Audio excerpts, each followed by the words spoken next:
Bismillahirrahmanirrahim. Alhamdulillahi rabbil alamin. Wassalatu wassalamu ala nabiyyina Muhammad wa ala alihi wa sahbihi ajma'in.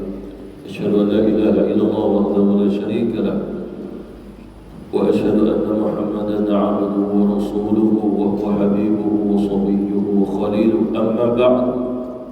Assalamualaikum warahmatullahi ta'ala wabarakatuh. Alhamdulillah, kita memuji Allah Subhanahu wa ta'ala atas segala nikmat yang dikurniakan oleh Allah Subhanahu wa ta'ala, nikmat zahir, nikmat batin,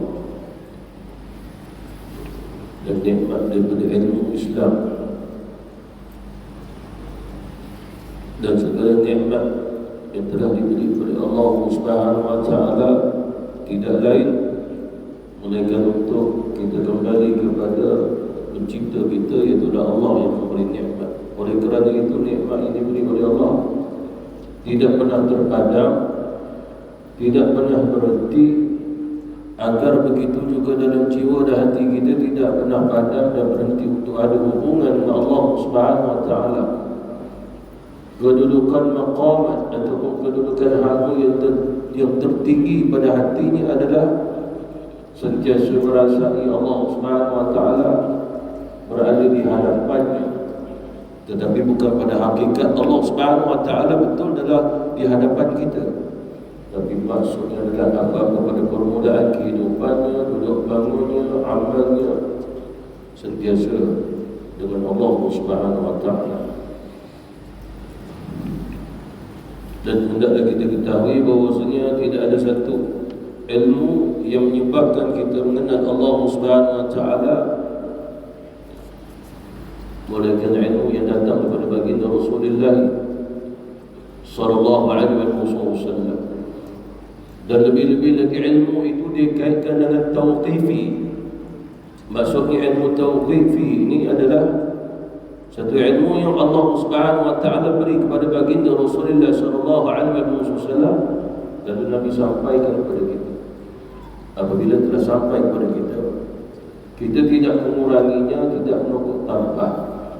Kalau sekiranya Rasulullah SAW bacakan ayat kepada kita, lalu Nabi sendiri tidak menakwilkannya, menafsirkannya, maka kaedah kita adalah kaedah yang sama, sebab kita orang awam. Lalu datang ulama menjelaskannya.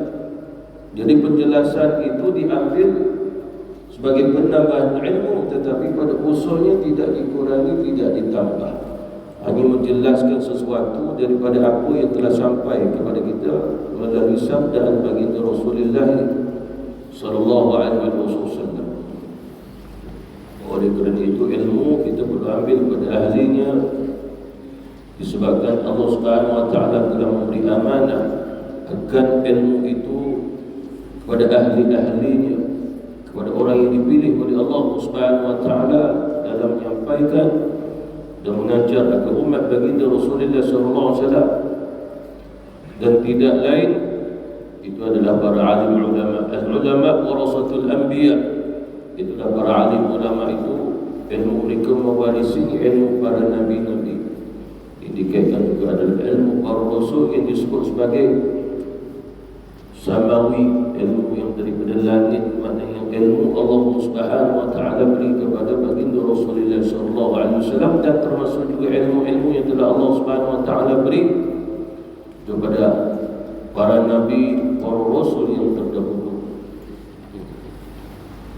Jadi oleh kerana itulah salah satu daripada pengajian kita adalah mendengar sabdaan baginda Rasulullah sallallahu alaihi wasallam yang ada kaitan dengan aqaid, aqidatul Islam, yang berkaitan dengan keimanan, sehingga kita mengetahui bahawasanya hadis-hadis baginda Rasulullah sallallahu alaihi wasallam itu bukan boleh difahami seperti mana kita memahami apa yang kita baca dalam bahasa Melayu kita. Ini muka surat depan surat khabar ini kita faham dia nak cerita apa. Muka surat belakang sekali sukan, kita pun faham dia cakap apa. Tetapi hadis baginda Rasulullah sallallahu alaihi wasallam tidak begitu. Disebabkan ketinggian Nabi apabila berbicara sangat fasih, dan perbicaraan Nabi sallallahu alaihi wasallam penuh dengan ilmu, hikmah. Disebabkan dia adalah yang paling mengenal Allah Subhanahu wa taala, dan segala hikmah telah dikurniakan oleh Allah pada baginda Rasulullah sallallahu alaihi wasallam. Walaupun Allah Subhanahu wa taala menyatakan Allah memberi hikmah kepada Luqman, kepada Nabi Isa alaihi salam, diberi kita Taurat, diberi kita Injil, dan juga hikmah itu disebut oleh Allah Subhanahu wa taala dalam Quran dalam surah Al-Maidah kepada siapa? Nabi Isa. Tetapi jika nak dibandingkan surah Nabi, surah Rasul, dikaitkan dengan ilmunya baginda Rasulullah, hikmahnya lebih pada baginda Rasulullah sallallahu alaihi wasallam, dan perkara ini telah disepakati oleh seluruh ulama kita. Dalam satu riwayat daripada Imran bin Husain, dia berkata, inni 'inda Nabi sallallahu alaihi wasallam idza ja'ahu qaumun min Bani Tamim faqala iqbalu al-bushra ya Bani Tamim, qalu بشرتنا فأعطنا. فدخل ناس من أهل اليمن فقال اقبلوا البشرى يا أهل اليمن، إذ لم يقبلها بنو تميم قالوا قبلنا. جئناك لنفتقه في الدين ولنسألك عن أول هذا الأمر مكان. قال كان الله ولم يكن شيء غيره، وكان عرشه على الماء، ثم خلق السماوات والأرض وكتب في الذكر كل شيء. ثم أتاني رجل فقال يا عمران أدرك ناقتك فقد ذهبت.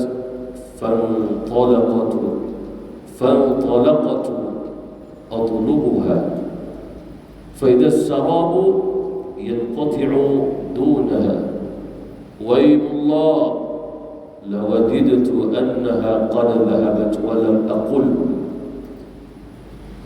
Imran bin Husain salah satu daripada sahabat Rasul yang banyak juga meriwayatkan hadis baginda Rasulullah sallallahu alaihi wasallam. Dia cerita, apabila saya telah berada bersama Rasulullah sallallahu alaihi wasallam, tiba-tiba datang kepada baginda Rasulullah sekelompok orang daripada Bani Tamim. Nabi SAW pun bersabda, terimalah kabar gembira wahai Bani Tamim. Mereka berkata, ya Rasulullah, Anda telah memberi kabar gembira, maka berilah kami harta, bagi satu hadiah.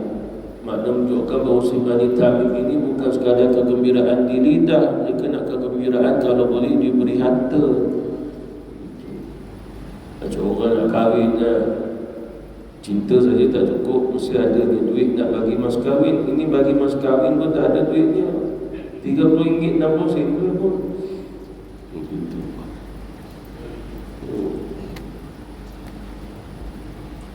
Kemudian datang sekelompok orang daripada ahli Yaman. Rasulullah sallallahu alaihi wasallam bersabda, terimalah kabar gembira wahai ahli Yaman, sebab Bani Tamim tidak terima. Dia akan saya jelaskan masuk hadis ini. Mengapa agaknya Rasulullah kata mereka tak mau terima? Sebab bagi mereka berita gembira kena terima harta. Itu yang Rasulullah kata mereka tak mau terima kegembiraan, sebab bagi mereka tak mau cerita gembira, nak harta baru gembira. Itu.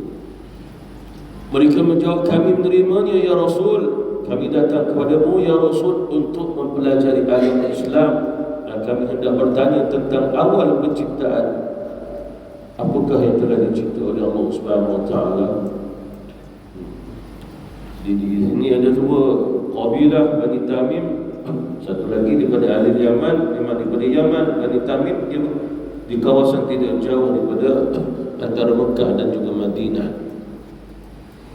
Saya pernah mendengar seorang ustaz kata orang Melayu keturunan Bani Tamim yang kelak nanti jadi Imam Mahdi. Wallahu a'lam. Mengapa agaknya dia kata kita bakal jadi Imam Mahdi? Ada kurang tentera Imam Mahdi. Yang pertama, Imam Mahdi keturunan Quraisy, keturunan Rasulullah, bukan Bani Tamim. Yang kedua pula, Bani Tamim itu orang Arab asliyah. Kita ni bukannya Melayu yang mana berketurunan Arab asliyah. Jadi wallahu a'lam, itu ijtihad ataupun ceritanya kita ada kajiannya dan kita tidak menolak, kita juga tidak menerima. Itu kaedah pada hukum kita. Wallahu ta'ala a'lam. Dalam ijtihad, kalau kata betul-betul, kalau sekiranya tidak, maka kita tidak boleh buat. Ini Allah Subhanahu wa ta'ala mengetahui hakikatnya orang Melayu akan menjadi tentera Imam Mahdi. Wallahu ta'ala. Macam mana nak jadi tentera Imam Mahdi? Tengok lipas, tengok tikus pun lari.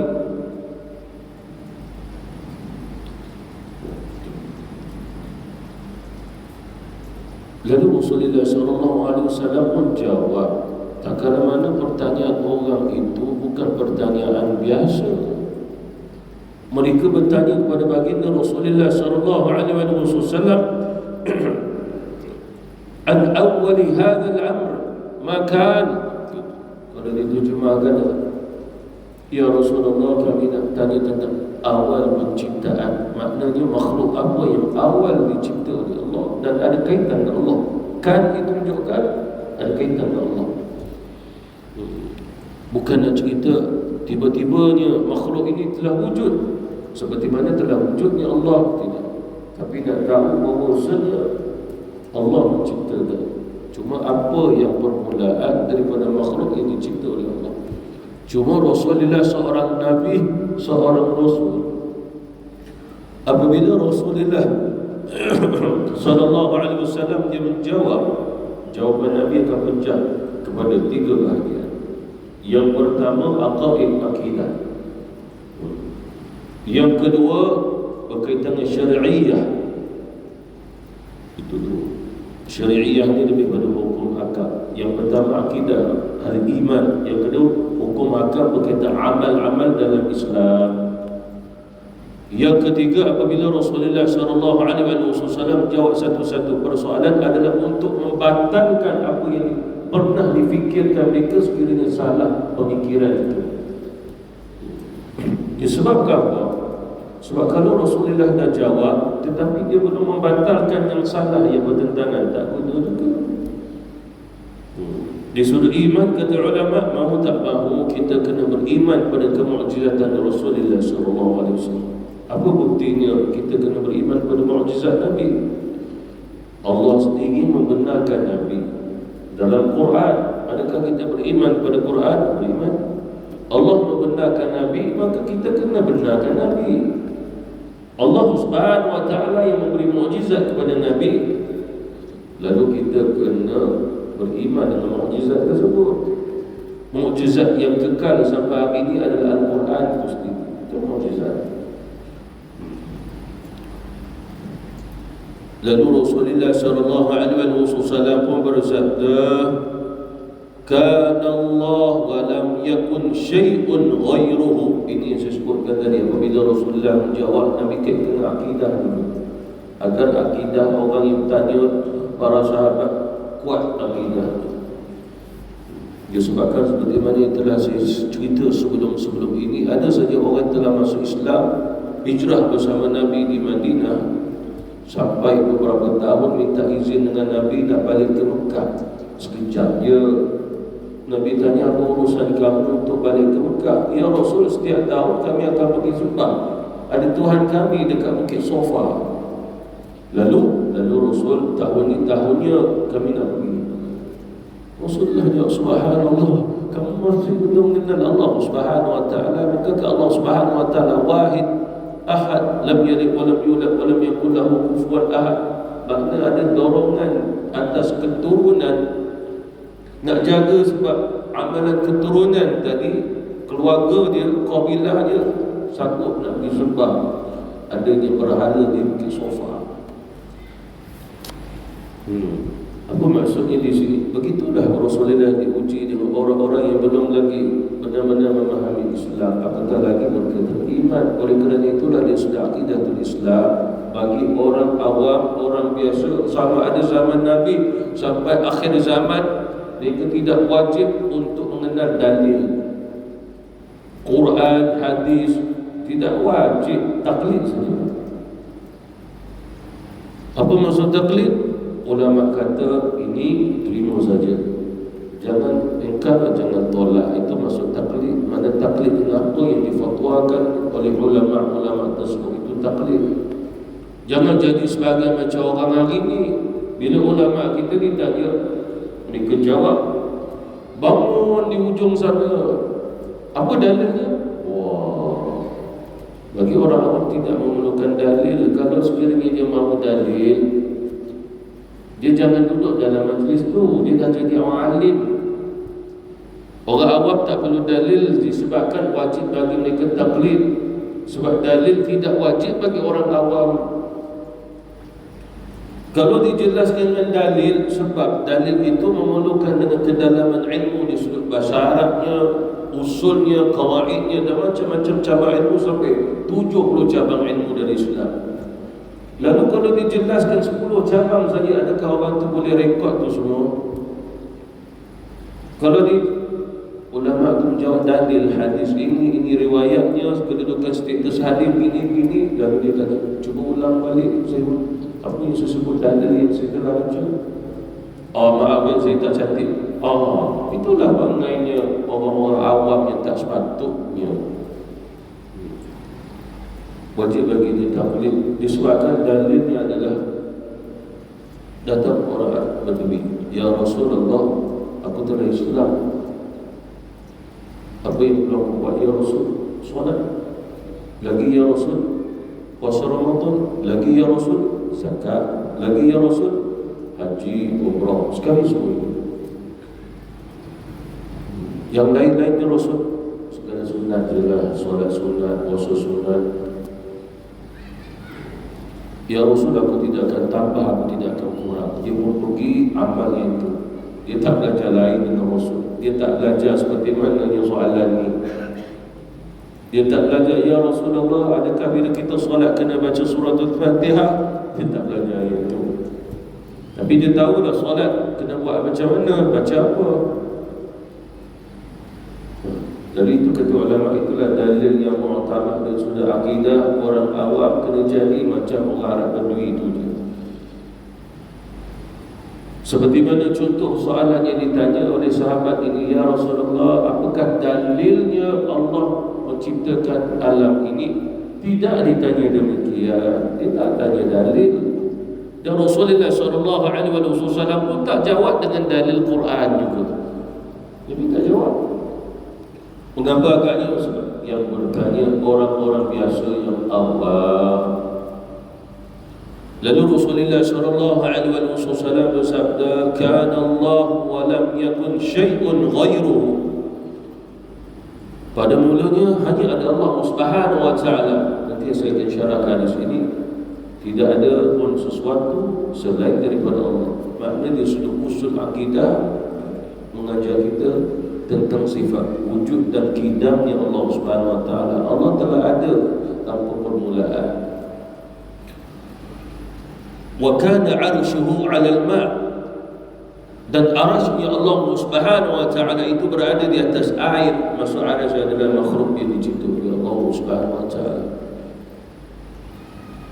Thumma, kemudiannya, khalaqas samawati wal ard. Allah Subhanahu wa taala menciptakan langit dan juga bumi. Wa kataba fi dhikri kull syai'.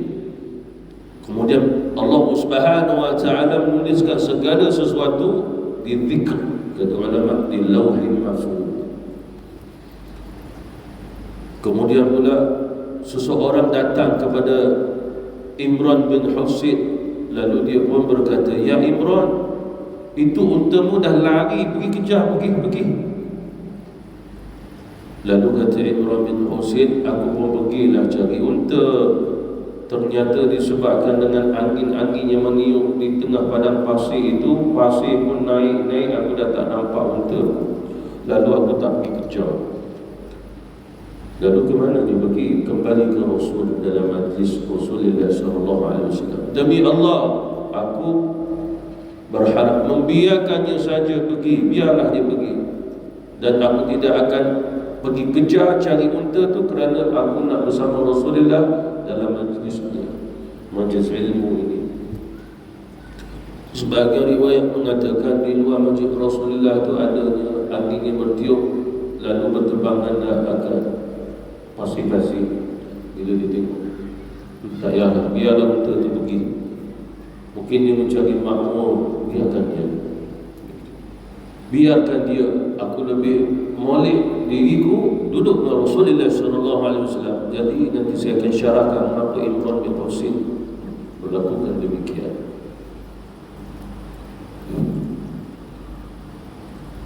Jadi berkaitan dengan hadis ini adalah hadis sahih, di mana hadis ini diriwayatkan oleh Imam Al-Bukhari.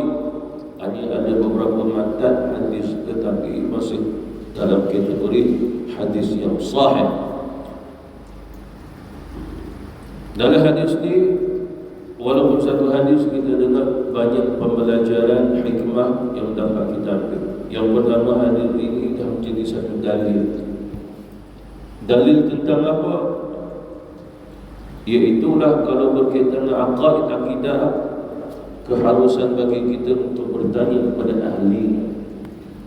Jadi ketika itu siapanya yang paling faham berakidah? Rasulullah, kerana dia masih hidup. Oh, tak tanya siapa dah selain pada Rasul. Sahabat sesama sahabat pun tak tanya, tak berani nak tanya, sebab Rasul bersama mereka. Dan begitu juga tidak mengapa untuk bertanya hal ehwal iman dan juga perkara-perkara yang ghaib, sebab perkara yang dijawab oleh Rasul semua ghaib. Itu mukjizat. Mengapa? Agaknya salah satu mukjizat adalah Rasulullah dapat menjawab sesuatu perkara yang dikaitkan perkara itu ghaib. Itu mukjizat. Kalau sekiranya kita tak belajar hadis, orang tanya kita, apa makhluk yang mula-mula Allah cipta? Agak kita boleh jawab. Takkan kita nak jawab melalui penulisan ahli saintis? Ahli saintis dah jawab, tapi kita tak boleh pakai. Apa yang mereka jawab? Mereka kata alam ini memang telah ada, tak ada siapa cipta. Kita pun boleh mengapa mereka cakap gitu, sebab mereka kata kami kaji. Kalau sekiranya alam ini tak ada pencipta, macam mana bumi itu boleh bulat molek je? Matahari itu ada gas dia yang dikatakan membakar. Ada planet tu, planet ni ada bintang. Dia kata perkara ini boleh diterima dengan akal. Sebab kami mengkaji dulu berjuta-juta tahun dulu pernah berlaku satu letupan dinamakan Big Bang. Dia pecah, lalu jadilah bumi, jadilah bintang. Dia meletup jadi bumi yang cantik. Bila dia meletup, kita tengok bumi macam-macam ada. Luar biasa. Tak tahu macam mana mereka boleh kaji begitu.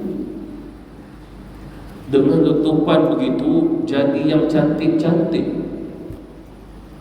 Laut kan cantik, langit kan cantik, bintang semua cantik-cantik.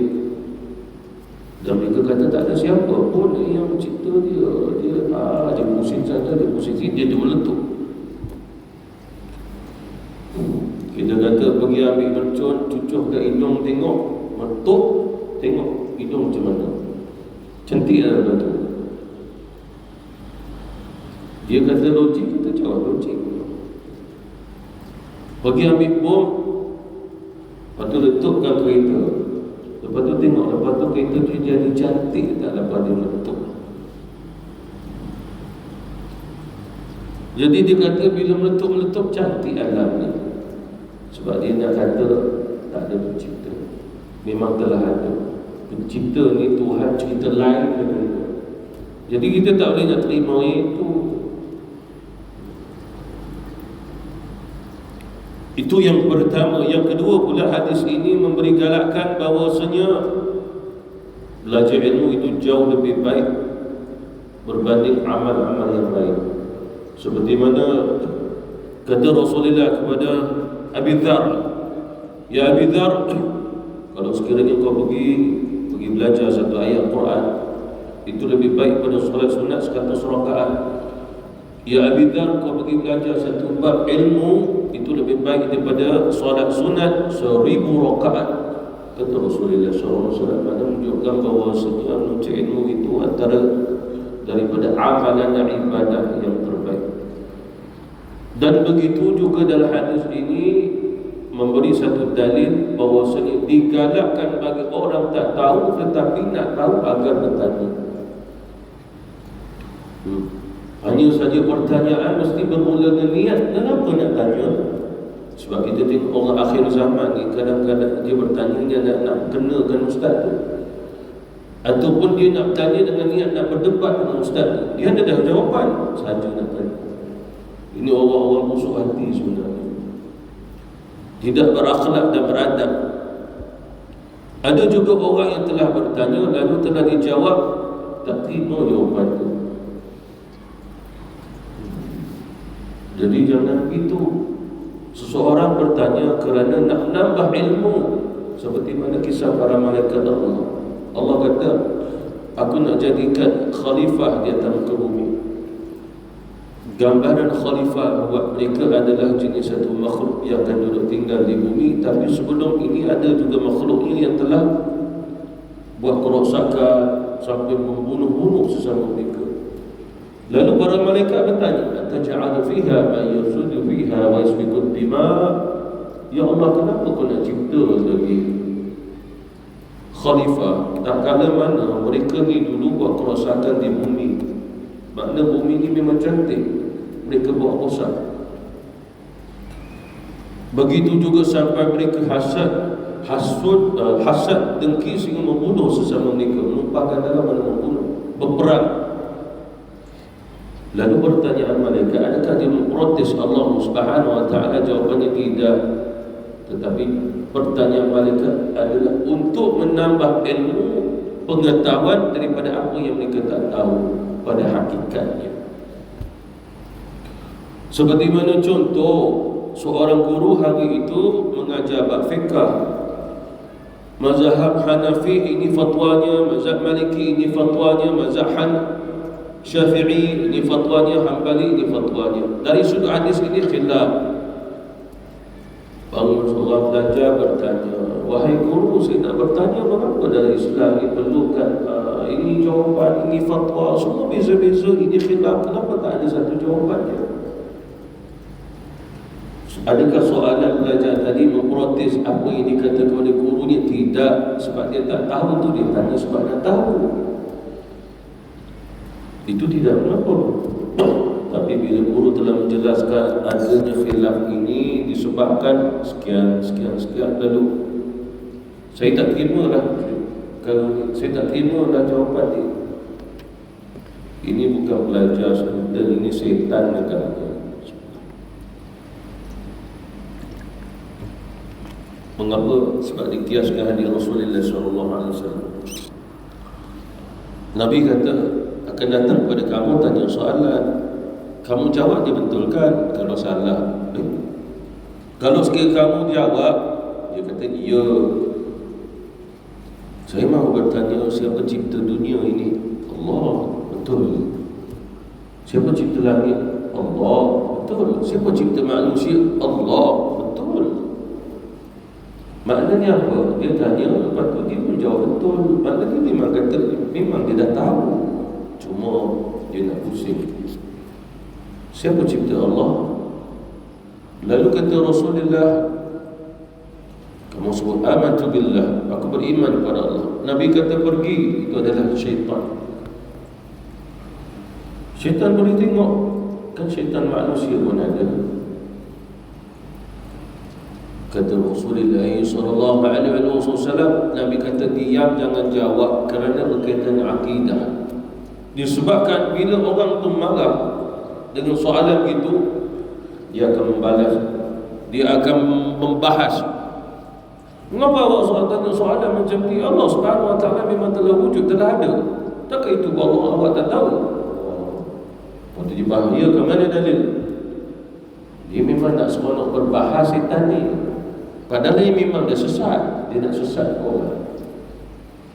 Itu bahasa etis itu dia suka berbahas dengan kita. Mananya tandanya memang Tuhan ada? Sebab setiap yang ada mesti wujud jisim ke, jirim ke, bentuk ke, tempat ke, ini semua tak ada.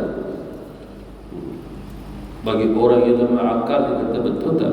Betul juga katanya. Akhirnya jadi etis, kafir dia.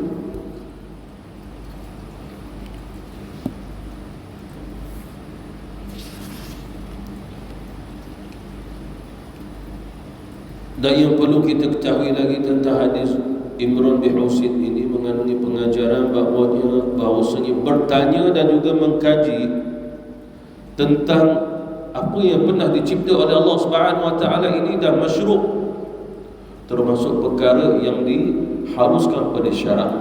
Boleh tanya, tapi tanya pada ahlinya. Kalau bukan ahli, dia kena jawab, saya tak ada tahu.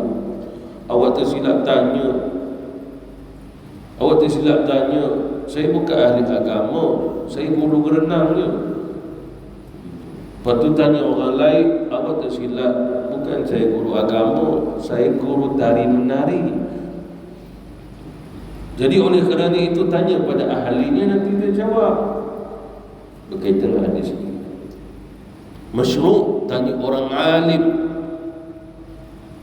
Orang yang berilmu dibenarkan menjawab soalan tersebut mengikut ilmu yang dia ada. Tapi kalau sekiranya hadis ini syaratnya tidak sampai pada itu, dia pun akan jawab, maafkan saya, maaf, saya tak boleh nak jawab sebab saya pun tak tahu betul tu. Sebab bukan semua guru tahu semua cabang ilmu. Mungkin dia tahu berkaitan dengan fiqh, tapi bila berkaitan dengan akidah dia tak berapa nak mantap. Ada juga yang mantap akidah, cuma bab fiqh dia tak berapa nak mantap. Sebab bukan mudah nak menguasai semua cabang-cabang ilmu. Sebab ilmu Islam terlalu luas. Kalau dibaca seseorang kitab-kitab Islam yang ada dalam satu pustakaan tu, tentu banyak lagi yang dia tak jumpa lagi. Walaupun dah selesai dia baca semua.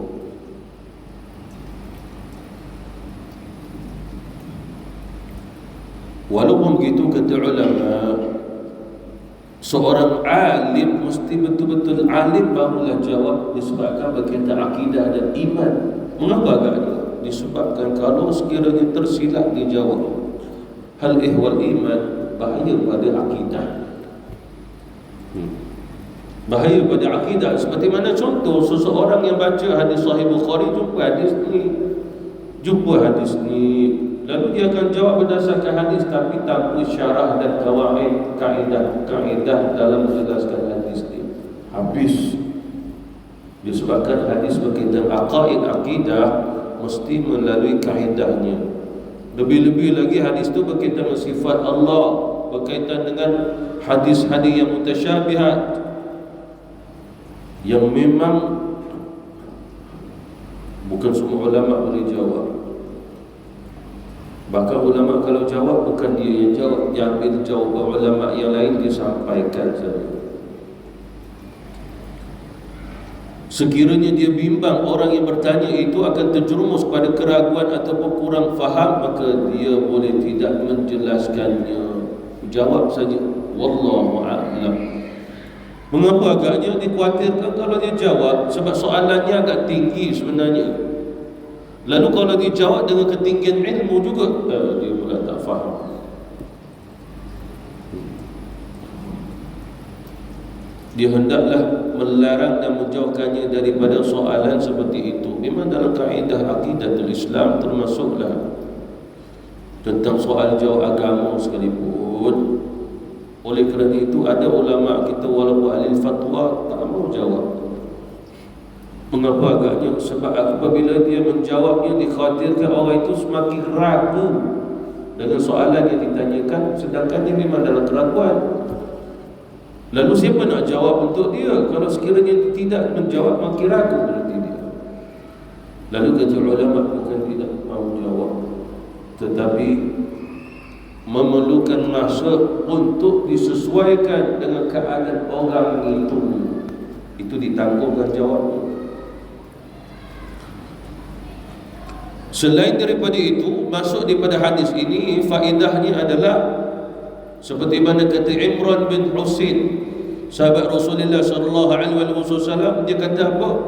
Tak apalah untaku hilanglah. Apa maksudnya? Hilanglah. Sebab unta ini kalau hilang sekadar di dunia, tapi kalau ilmu hilang, Masya Allah.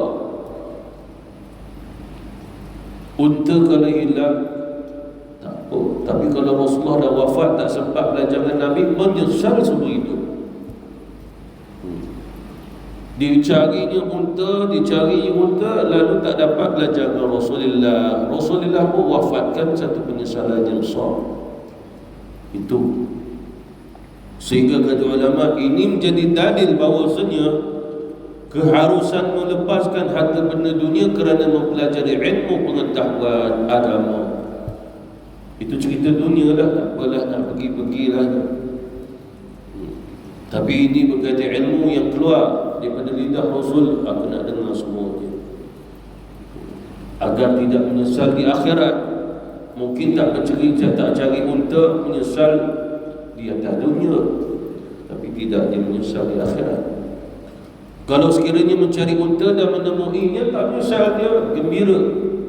Tapi dia tak memiliki ilmu yang menyelamatkan dia di akhirat, menyesal nanti di akhirat.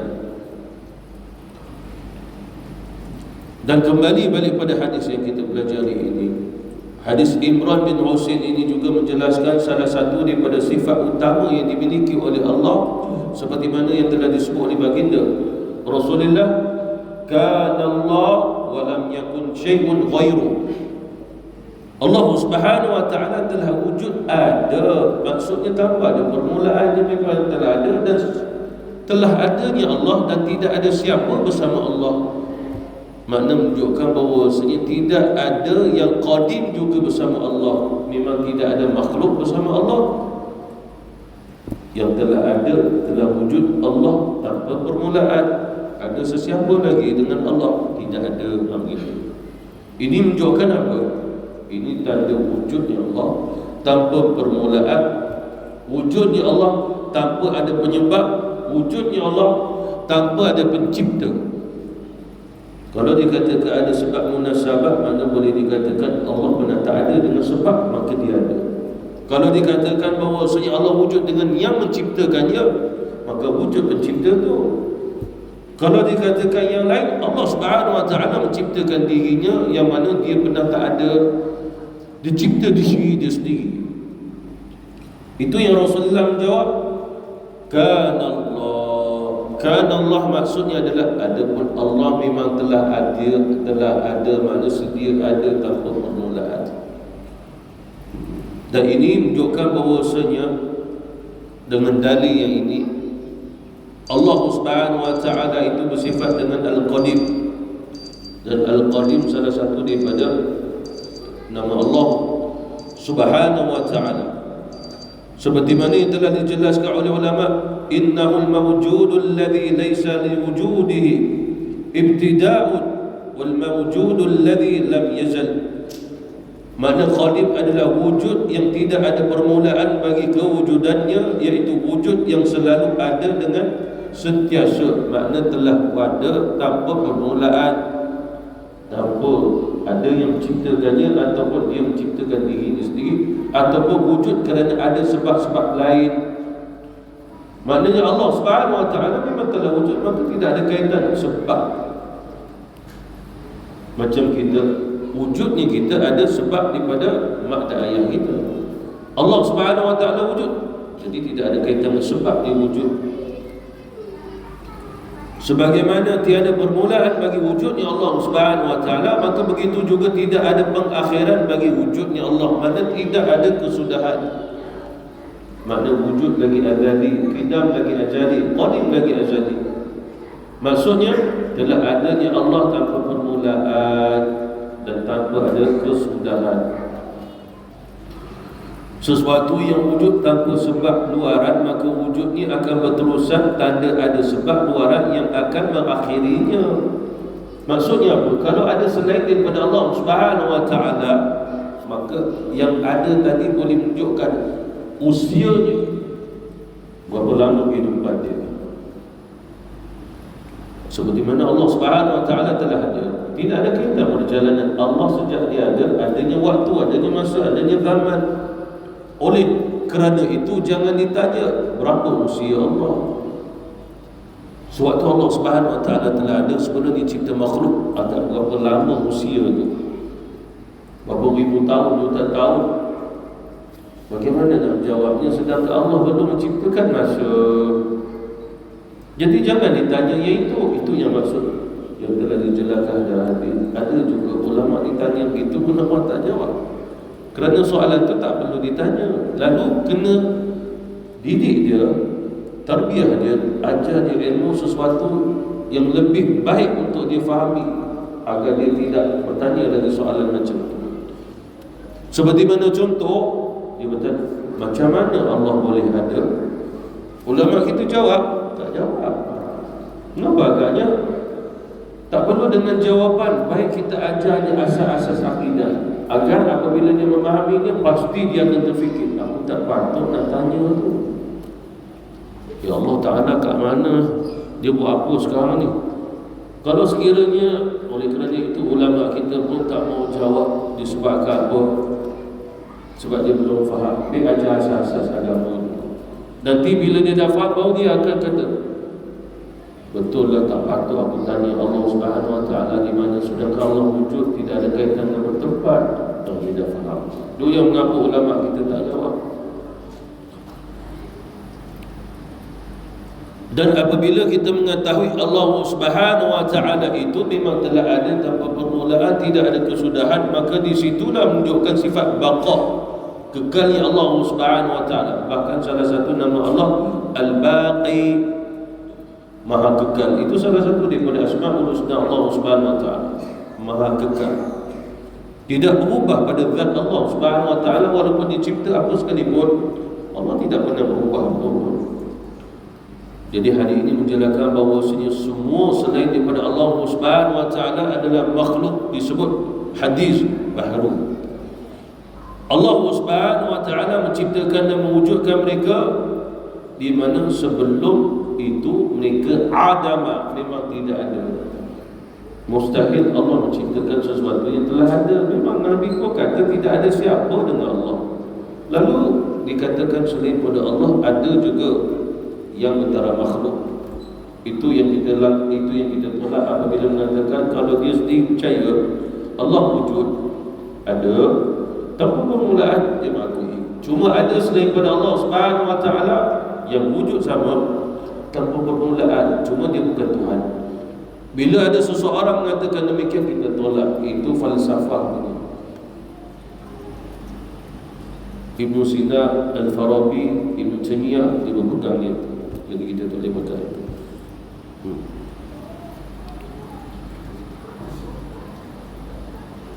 Allah Subhanahu Wa Taala menciptakan dan mewujudkan mereka di mana memang mereka tak pernah ada, tak pernah wujud. Allah yang wujudkan atas kehendak Allah.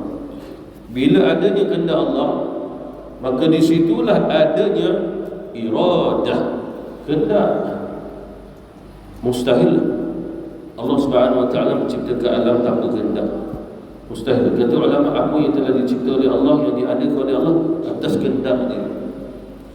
Mustahil hujan turun tanpa kehendak Allah Subhanahu Wa Taala. Mustahil. Dan begitu juga apabila adanya iradah, Allah Subhanahu Wa Taala cipta, menunjukkan maha berkuasa Allah dalam menciptakan. Itu qudrah pula. Wujud, qidam, baqa, mukhalafatul hawadith. Itu dah masuk dah ke sini dengan iradah wal qudrah.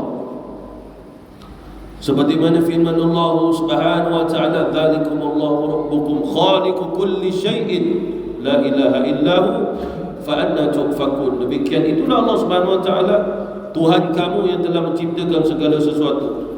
Tidak ada Tuhan melainkan Allah Subhanahu Wa Taala. Maka mengapa kamu masih berpaling lagi? Dah dijelaskan Allah mencipta, Allah Tuhan. Lalu mengapa kamu nak mencari Tuhan lain? Kenapa kamu berpaling? Sedangkan dalam sudut akal kamu pun, kamu pasti menolak Tuhan kamu yang tak boleh berbicara, tak boleh bermakhluk. Kamu boleh fikir Tuhan kamu itu daripada tanah, daripada kayu, daripada besi. Dan kamu cuba tengok depan bawah tapak kaki dia, made in mana tu? Made in India ke, made in China ke? Tengok bawah tu, makna kilang mana keluar?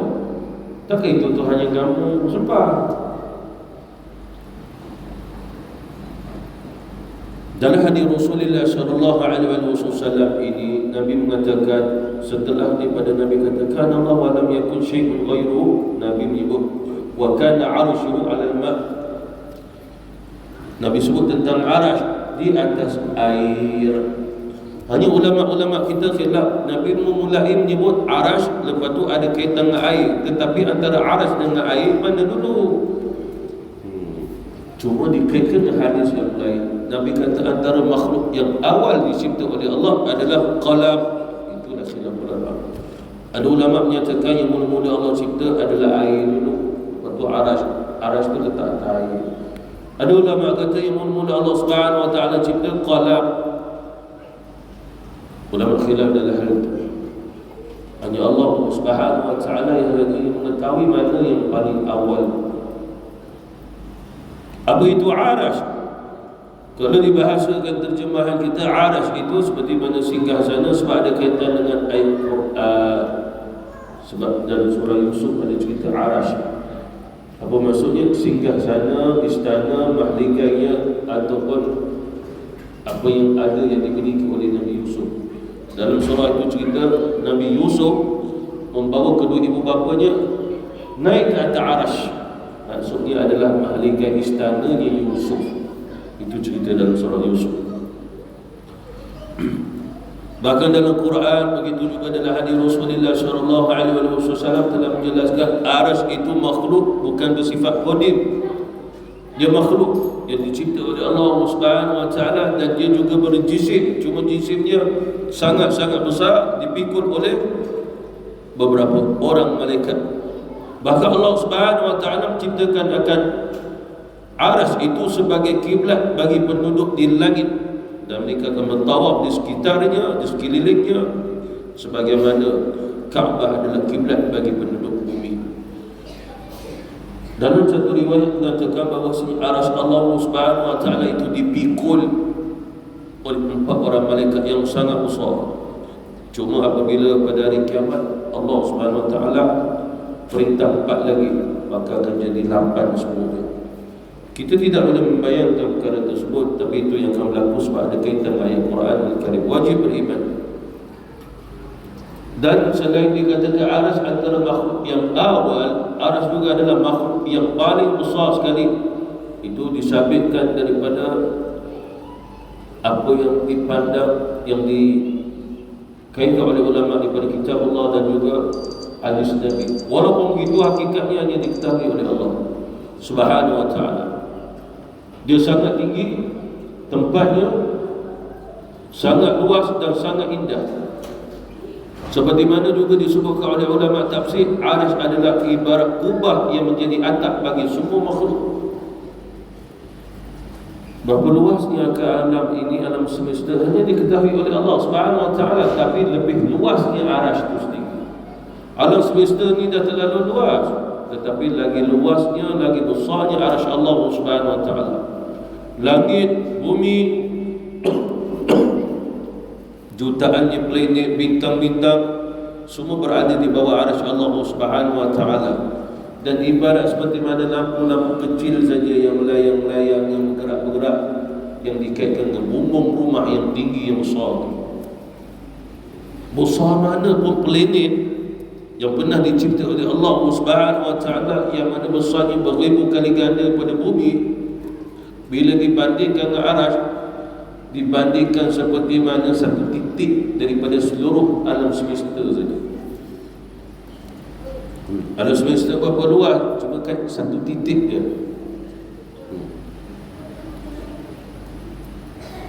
Jadi arash Allah Subhanahu wa taala juga bertempat, berruang, dan dia jisim, ada bentuk. Kerana apa? Sebab nak bagi tahu aras itu makhluk. Kalau dikatakan aras tak ada tempat, itu sama sifat Allah. Kalau dikatakan aras itu bukan jisim, bukan arat, bukan fizik, bukan jawhar, bukan juz'un, itu dah sama Allah. Tidak, aras Allah cipta ada tempat, ada bentuk.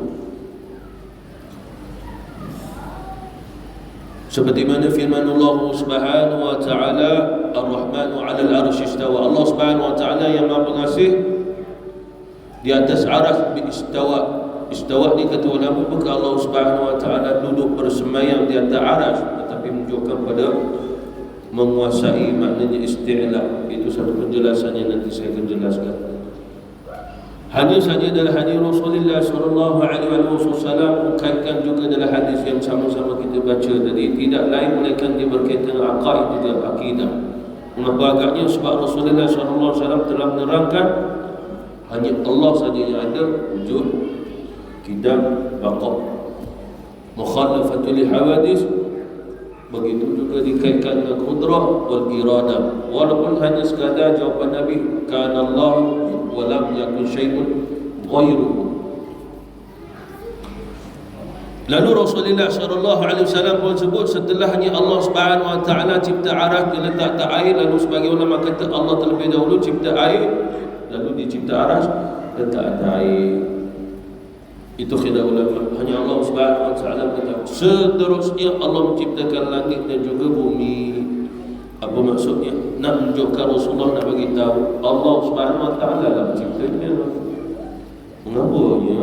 Disebabkan masyarakat Arab mereka telah terpesona mengambil ilmu filosofi yang terdahulu, falsafah. Pada zaman Abbasiyah dulu, kerajaan Abbasiyah, khalifah waktu itu perintah semua kitab-kitab yang ada daripada Greek, Yunani semua terjemah dalam bahasa Arab. Lalu mereka menjumpai buku-buku yang ditulis oleh Aristotle dan juga Plato diterjemah dalam bahasa Arab. Ada orang minat belajar pakai guna. Itu dah contoh pada zaman Abbasiyah. Rupa-rupanya pada zaman Rasulullah, bahkan sebelum Nabi diutus, ada juga ilmu falsafah tadi sampai ke tanah Arab. Orang Greek memang dah pakai lama dah. Tamadun Yunani memang dah lama pakai sebelum Islam datang lagi. Lalu mereka berterusan pakai. Jadi sampailah ke tanah Arab. Jadi sebagai orang Arab belajar, bila mereka belajar, itu yang mereka akan bertanya. Sebab bagi mereka, kalau dikatakan Tuhan itu wujud, selain Tuhan pun wujud juga. Yang mana bukan Tuhan yang wujudkan dia. Nak diceritakan bahawa ada yang mana dia telah ada. Oleh kerana itu dah Rasulullah SAW bersabda dalam hadis nak bagi tahu kana Allah, hanya ada Allah, agar orang yang belajar ilmu dan Nabi mengambil pembelajaran, agar kalau mereka benar ada i'tiqad, kepercayaan selain pada Allah, ada juga yang bertaraf qadim, telah ada, lalu mereka kena buang. Itulah manfaatnya ilmu yang diajar oleh Rasulullah SAW pada peringkat-peringkat ilmu tersebut. Dan yang terakhir, Rasulullah SAW berkaitan tentang apa yang ditulis oleh Allah, Dzikr Lauhul Mahfuz. Lalu dikaitkan juga makna Allah juga menciptakan Lauhul Mahfuz. Hakikatnya hanya diketahui oleh Allah Subhanahu wa taala. Walaupun begitu, Nabi kata semua takdir ditulis oleh Allah di situ. Perjalanan alam ini telah ditulis dan semua penulisan itu dah berakhir ditulis di Lauhul Mahfuz. Itu kata Rasulullah. Dan ini dari sudut akidah disebut apa? Qada dan qadar. Lalu dalam hadis ini Nabi menambah pembelajaran qada dan qadar. Apa maksud qada dan qadar? Ketentuan yang telah ditentukan oleh Allah. Jadi walaupun satu hadis yang kita pelajari pada malam ini mengajar kita tentang aqidatul Islam yang sahih, yang jelas, dengan syarah-syarahkannya. Kalau sekadar baca satu-satu hadis tanpa mensyarahkannya, lalu memahami akad, maka dia akan sesat juga. Mengapa? Sebab hadis yang dikaitkan akidah maka disyaratkan dari sudut akidah. Kalau hadis itu berkaitan dengan hukum hakam, contoh bab solat, kena difahami dengan cara hukum hakamnya. Kalau berkaitan hadis itu berkaitan qisasul anbiya, kisah para nabi, lalu difahami ini kisah nabi, kalau kita tersilap nanti kita ambil jadi dalil untuk kita. Seperti mana dalam Quran ada, dalam hadis pun ada, umat yang terdahulu boleh buat patung. Boleh buat patung. Pada zaman Nabi Sulaiman, Allah cerita dalam surah Saba, Nabi Sulaiman perintah buat patung. Tamathil, itu nama patung-patung. Lalu kalau sekiranya memahami tafsirul Quran, zaman Nabi sendiri, Rasul Nabi Sulaiman adalah Rasul, boleh buat patung. Mana menunjukkan dalil boleh buat patung, sebab Nabi Sulaiman pun Islam juga yang beriman. Padahal Rasulullah mengajar kita itu telah ada pada zaman umat yang terdahulu, tetapi pada apabila aku diutus oleh Allah maksud tidak boleh patung-patung lagi. Zaman umat yang terdahulu itu Nabi Rasul jika datang boleh sujud, penghormatan, bukan ibadah, sujud. Tapi kata Rasulullah, apabila Islam datang, Allah utus aku, sujud atau makhluk dilarang lagi. Apa maksudnya di sini? Makna ada perubahan dah adanya. Yang dulu dah mansuh, dinasah diganti, tak boleh. Dulu boleh, umat dulu. Jadi kalau sekiranya tidak disyarahkan, nescaya nanti umat hari ini ataupun orang-orang yang akhir zaman lebih memahami dengan cara akal-akal mereka. Akhirnya mereka akan jadi sesat. Bila jadi sesat, solat pun jadi sesat, fatwa pun jadi sesat. Maka kata Rasul, tunggulah esok lusa kiamat. Esok lusa tu kiamat dah. Salah satu kesesatan, solat sah kalau sekiranya kita tahu kiblat tapi tak mau ikut kiblat, jadi solat tu tetap sah. Pada ulama berfatwa secara ijma', solat mesti dengan kiblat. Solat fardu, solat sunat. Yang musafir itu sekadar solat sunat, solat fardu kena ikut kiblat juga. Lalu baginya, daripada tak solat, baik solat walaupun tak betul kiblat. Dan juga yang lain-lain disebabkan dia memahami dengan logik akalnya, sangat-sangat bahaya. Tafsirul Quran kena belajar, hadis perlu dipelajari syarahnya. Bukan dibaca matan, bukan dibaca lafaz Quran terus ditakwilkan dengan cara dia. Bukannya baca hadis lalu difahami, hadis ni maksudnya sekian-sekian. Seperti mana yang telah saya sebutkan contoh hadis sahih, Nabi melaknat orang pergi ziarah kubur. Dilarang orang jangan pergi ziarah kubur, Nabi laknat. Pada hadis itu telah mansuh dalam Islam. Rasulullah SAW kata, dulu aku larang, sekarang boleh dah pergi ziarah. Dulu-dulu Rasulullah bila solat yang jenazah, salatul janail, salat jenazah, Nabi takbir 5 kali. Lalu baca hadis tu, hadis sahih An-Nasa'i. Imam dah selesai bagi salam, Assalamualaikum warahmatullahi wabarakatuh, dia tambah satu takbir lagi. Lepas tu kawan sebelah tanya, kau tambah satu takbir lagi ke? 5. 4 je lah. Tak, aku baca hadis tu, sahih tu, kata 5. Asas di sahih dia nak amal je. Hadis tu mansuh. Satu lagi yang saya tengok, Sami Allahu liman hamidah, memang disunahkan angkat tangan. Tapi bila nak sujud, Allahu Akbar, angkat lagi tangan, lepas tu sujud. Lalu kita tanya, kenapa buat begitu? Saya jumpa hadis sahih, hadis pada Abdullah bin Umar, Rasulullah apabila nak sujud, Nabi angkat lagi tangan. Setelah Sami Allah liman hamidah, Nabi angkat. Lepas tu Nabi nak sujud, angkat lagi, Allahu Akbar, pergi sujud.